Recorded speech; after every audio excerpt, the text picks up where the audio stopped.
Hey everyone, welcome to the Simone Podcast, where we talk everything self-care, mind, body, and spirit. Stay tuned because the new episode is premiering now. Is it selfish and wrong after a long day of work to turn your phone on DND? For those of y'all that are not learned in phone terminology, that is do not disturb, as in do not disturb me. Is it selfish or wrong to cancel on plans and choose to do something else that you want to do?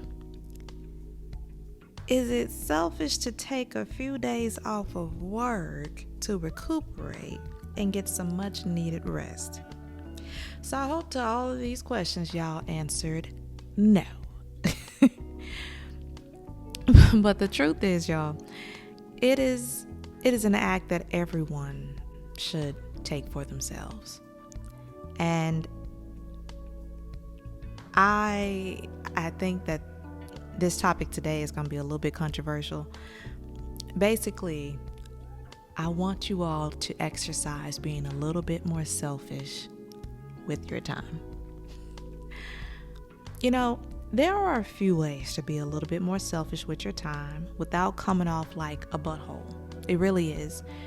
So let's just talk about a few ways that you can do this. The first thing I want to talk about is being inflexible. Do not break out of your boundaries. You know how many times we say we're not going to do something and then we turn around and still end up doing it anyway, and then people get mad if we do this for this person and we don't do this for that person, and then we go to this person's birthday party and we didn't go to that person's baby shower. But even with work, you know how most of us get to be out of the office by 4 or 5 o'clock in the evening. Listen, if 5 p.m. is your cutoff for work, then stick to it. Okay? Stick to it. If you can. I know how that go now. Sometimes I know how that can go. Y'all need to recognize that not everything is so important.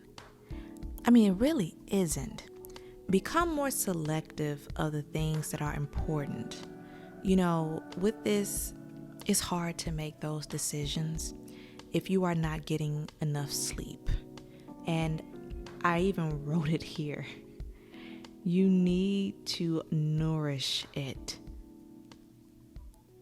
Nourish it. Even yourself. Okay? And I mean, a lot of people don't get what that means. When you recognize that not everything is important and that not everything calls for your time, you can begin to feel less selfish about being selfish with your time, if that makes sense. And I want y'all to understand this. Understand only you can prioritize your life. Saying stuff like, if I'm selfish, others won't like me, or if I'm selfish, this person gonna feel this and that way about me. Challenge yourself to shift the mindset. I met a person, I remember some years back, who didn't give a good goddamn what folks thought of him.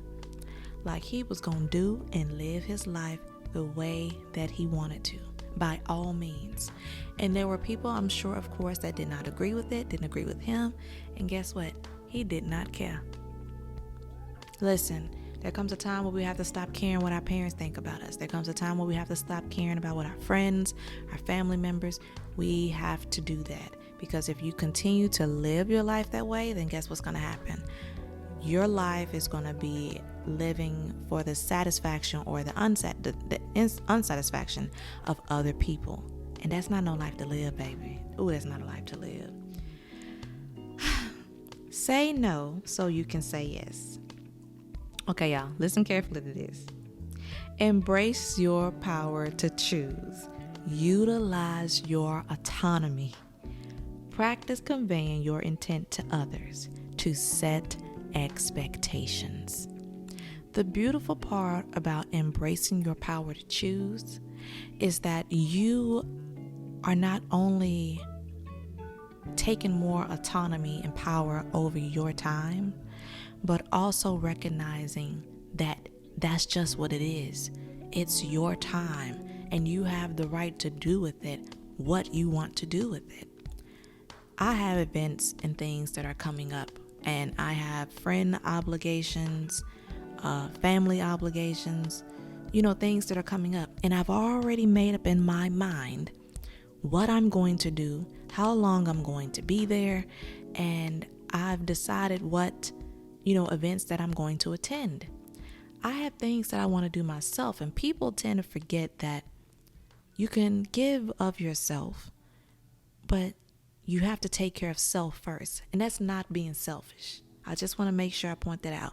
Taking care of self first is not being selfish. That it is not. Remember this too, okay? Time doesn't discriminate. We all get the same amount of time every day. Spend your time on what is essential. Cherish your gift, and if you want to share it with others. Time, y'all, does not discriminate. We all get the same 24 hours. And you have to make the ultimate choice what you want to do with it. If you intend on utilizing your time, pleasing others, going out of your way for work, going out of the way for your family, going out of the way for your parents, going out of the way for your children, going out of the way for your friends, going out of the way for your coworkers. If you notice I haven't gotten to you yet, you gotta be a little bit more selfish with your time. And for many of us, saying no is hurtful because we feel like by not saying yes to the people in our lives that they're gonna love us less, and they're not gonna love us, they're not gonna like us, they're gonna go against us, or they're gonna start feeling some type of way. Let them. If you don't remember anything else I say in this, remember this. Whether you are good to a person or whether you are bad to a person, people are always going to have something to say about you. And more likely than not, it is going to be negative. But guess what? They say those things behind your back most of the time. They don't say it to your face. And I would rather spend my time focusing on what makes me happy and what enriches me. And that way, once my jar is full, I can go and help fill somebody else's jar. But that's just my little tidbit. So remember, it is okay to be selfish from time to time. Because if you are not good, how can you be good for anybody else? Well, this has been another episode of the Simone Podcast. Thank you so much for tuning in, and join us on Thursday when we discuss taking life one day at a time. Until then, take care of yourself, because I know I will.